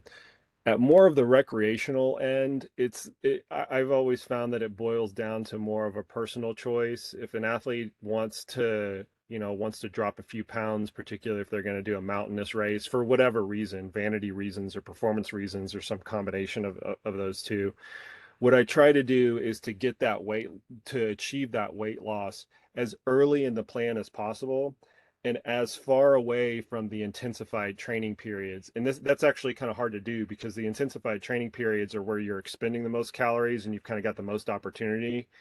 But it's so hard, or at least the training should be so hard, that it's very hard. It's very difficult to have too much of a negative energy balance and keep up with the training at the same time. And I put such a high priority on making sure that the training is high quality that I don't want to sacrifice that in any way. And one of those ways can be to try to induce weight loss. So anyway, I just think it's very, just like everything else, it's very individualized, and I tend to try not to touch it too much, except for at the recreational level, whether it's mixed in with everything else. And I'll also say I always bring in one of our nutritionists to do that work, because I'm not skilled enough to perform that type of consultation. And I'm just very fortunate that I've got a lot of very, very good nutritionists and registered dietitians that I can lean on that will aid in that consultation process of how to actually achieve that weight loss. Thank you, Jason. Roger, I know you have to go soon, but maybe before you go, there is a question more specifically for you. That is, do cadence and stride length play a role in the cost of running in uphill terrain? As it does in level, I guess. And also with sports, but it was more for, well, you can answer both, of course. Your mic, sorry. I can't. Oh, sorry. Um, Yes. One of our students, Chrissy Snyder, did look at whether or not people choose the optimal stride frequency when they're running uphill. And like they do on level running, people are pretty good at self-optimizing. And at least in her, limited scope, it was more oriented towards treadmill running and not very steep. But I don't think there's any reason to think it would get worse, but people seem to be able to find the optimal frequency uphill. I think that's kind of a general principle. I would think downhill might be quite interesting, because the idea of saving energy and saving the legs is, I mean, you could take very long strides down a hill, but you might be shattered by the time you get to the bottom of the hill. So I was just running down a very rocky trail yesterday night, and you know, I definitely did not optimize energetics. I optimized skin preservation and not head injuries. So I was taking lots of very quick little steps, and it was super driven by the terrain. So I think, especially, and Minetti has done lots of nice things on this. The downhill people, you've got energy to burn. You've got extra energy. It's a different parameter. It's a different constraint. But I don't want to cut into, what is it, 2 weeks from now? Is it 2 weeks? Yes. Downhill? Yes, Yeah. we'll probably chat about it in 2 weeks. Thank you. Fred, you raised your hand. You wanted to add something? It was about asking a question. So. Oh, okay. So go ahead. It's a question for Jason, because like I think Jason, what you said about going from general to specific in terms of the like walking to running makes a lot of sense. I was wondering like if you also do the opposite, like if it's a race that will end up with a lot of running, would you also start, or do you usually start with more walking? Because I think that in general the default way of training is running, but it's something that I have thought about, especially for like recreational marathoners, for example, who are going to be running on a race for like 4 to 5 hours, that maybe to get used to getting time on their legs, they should be walking more. So yeah, I don't know. What are your thoughts on that? Would you also do the opposite when the goal will involve a lot of walking? That's a really interesting question. I would kind of look at that strategy through the lens of what other cross-training modes do you want to deploy? I think if running, like if we just take a traditional marathon runner, I don't think that we have to look at this mode distribution, with very rare exceptions for people that are running slower marathons, because the entirety of the race is going to be running. And you can spend the entirety of the training process running if you wanted to do that. And so the angle of specificity that you're going towards in that case is not necessarily mode, but it's intensity and speed that from that perspective. Then you can take into consideration other forms of cross training that might also benefit the cardiopulmonary system earlier on in the race, and whether that's walking or cycling or swimming or whatever, that's just up to the individual nature of the athletes. I don't think that there's an inherent advantage for most people of one of those modes versus the other. We get kind of like caught up in, oh, well, cycling's good for this and the arc trainer is good for that. And I think if you're doing that in the appropriate fashion, which is really far away from the race, those little nuances, which you can certainly tease out, I don't think that they're really material at the end of the day. And that would kind of answer this question of would I do walking as well. I would just look at the overall cross training umbrella, and if that's a mode I wanted to deploy for whatever reason. Yeah, thank you. Yep. I actually have a question for you, Jason, but again, all speakers can answer. Do you think we have to learn how to walk? I mean, Nicola briefly mentioned that we need to learn how to use poles, which I fully agree with that. But even without talking about poles, do we need to learn how to walk uphill? I think unequivocally yes. And I'll actually tack on to that. Roger mentioned this in his part of this presentation. We're also pretty terrible at determining where the transition point is. And so I think when you combine those two elements, that walking uphill is a skill that you can develop. And in addition to that, it seems, at least from the preliminary data, that we're pretty terrible at figuring out what the right transition point is. It very much makes the case that this is a deliberate skill that you need to develop. So much so that Roger's homework assignment, this is actually something I do with my athletes, is go find a hill and something that is kind of in between a run and a walk for you.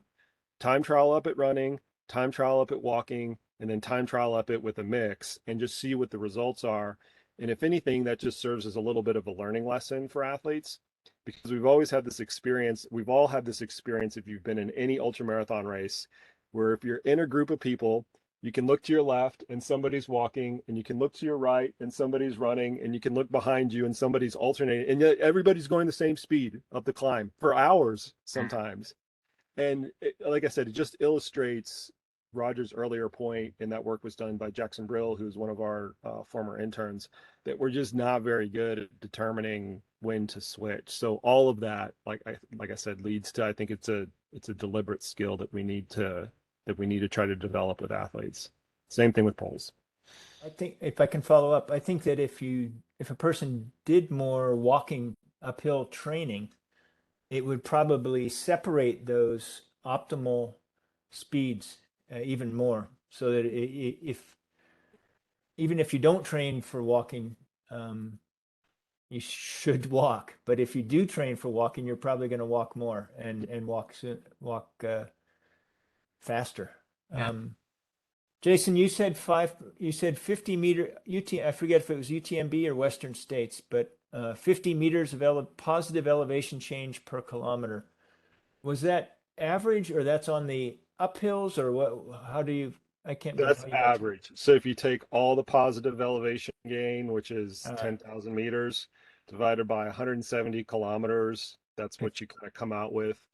And I think most athletes don't have the luxury of going to the course like Jim Walmsley is doing this year. He's going over to France. He's training in France for 5 months. Most athletes don't have the luxury of doing that. They're restricted to whatever their home environment is. So I think just a gross look at what the average change is per kilometer or per mile, and then trying to get that as close as possible, that at least offers some level of insurance that you're doing some of the same types of grades and some of the same types of modes. Is it as good as getting on the course? No, but it's once again, this is just, we're working in reality here, not ideality that most people have to deal with.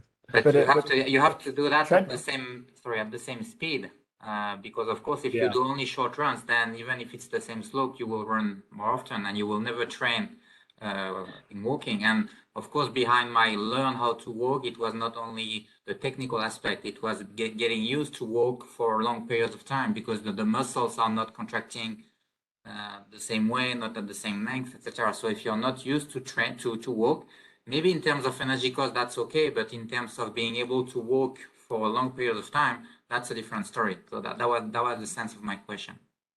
Yeah. I need to go soon. This was a really great, I feel really good about the future of this area too.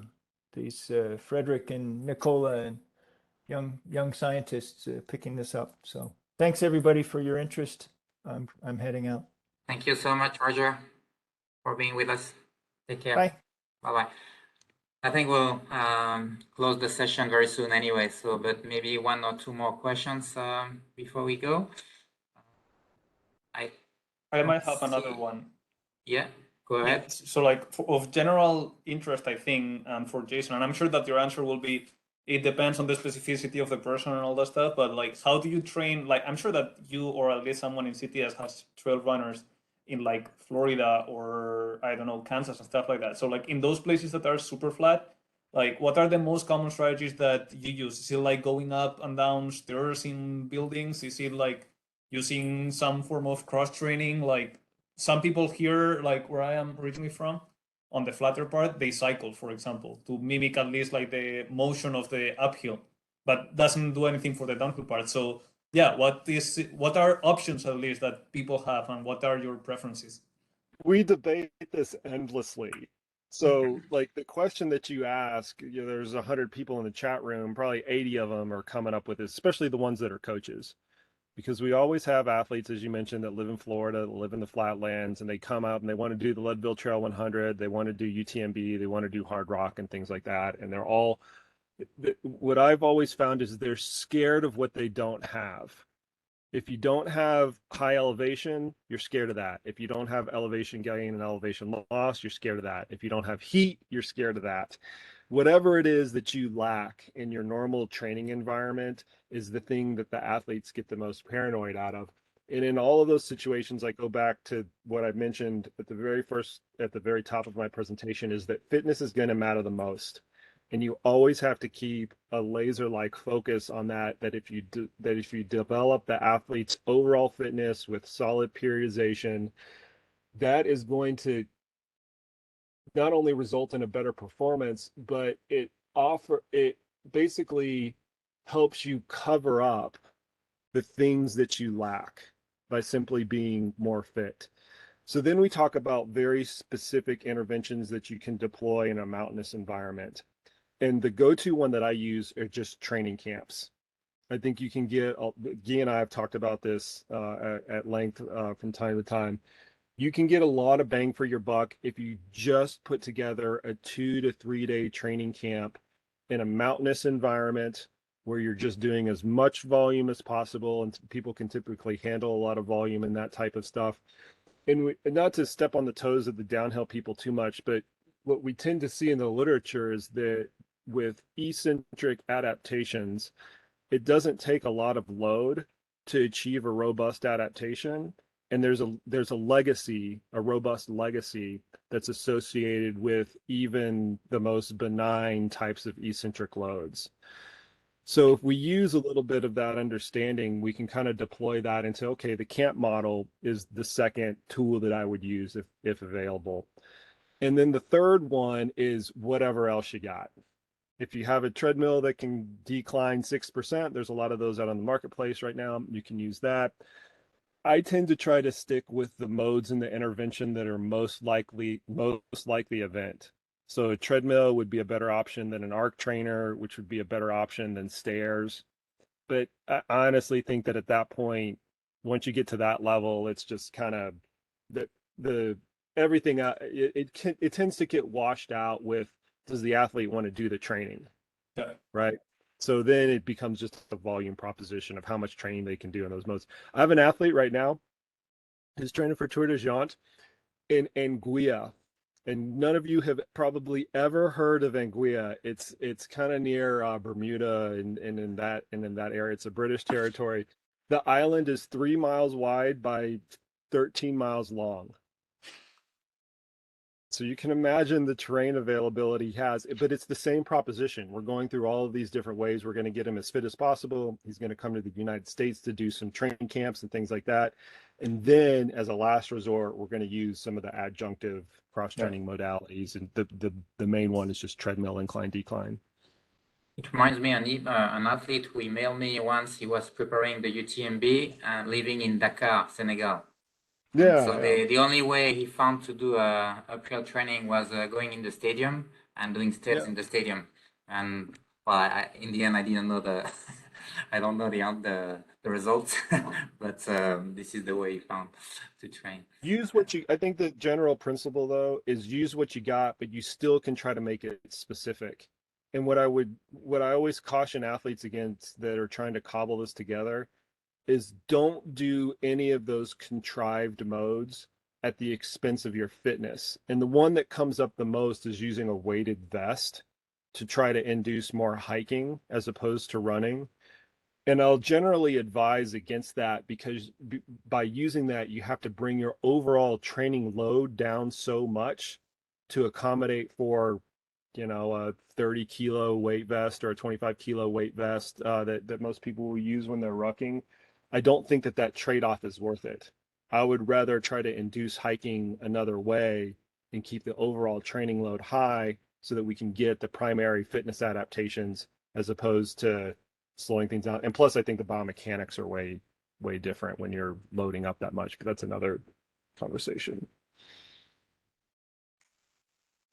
Okay, so we still almost 60 people, so very motivated people. I don't know if I can tell that many experts are still there, Caroline, Nicole, Gianluca, and other people. I don't know if you guys have anything to add or to ask.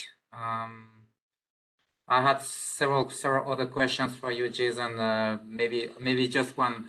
So you mentioned this specificity of training in uphill and particularly walking for the Americans, and in a way explaining why they are not doing that well at the UTMB. but this is only true for males, not for females. So how do you explain that? Oh, dude, you're gonna This is the hard one, right? Oh, dude. Oh, man. Oh, okay. I'll bite. Everybody who knows me knows I'm a pretty blunt person, and I know there's kind of a new cohort of people that I've never met here before, but I'm starting out with that caveat because that's true to my identity. And the great thing about that is nobody ever has to guess at where I stand on things. I will definitely tell you. It's just because the women's fields aren't as deep, period. The men's fields are just deeper. And that's with all due respect to the fine women that have, that have competed in that race. And I have the utmost respect for people like Chrissy and Courtney. Courtney's a great friend of mine. I see her, quite often in Colorado. But I think that if you look at this with a very critical and analytical eye, it's hard to come away with the conclusion that the fields from a competitive depth are the same. And I think that's why you see that in the participation rates, right? But you also see that in terms of the spread within the top 10 or the top 20, whatever you want to consider elite between the men and the women. So yeah, I think it has entirely to do with that. I agree. You're asking me that just because you want me to piss people off. Geez, come on. All right. Any other last question? No? Then I think we'll stop here. Thank you again, everyone, for presenting and attending. I think it was so it's all recorded. So if you missed something, if you want to listen again, this will be posted. So watch the social media. I'm not sure where exactly we'll post that, but it will be posted somewhere. So thank you again, also Fred and Thibaut for the organization. And I hope to see all of you in 2 weeks for the downhill part. Bye-bye. Take care.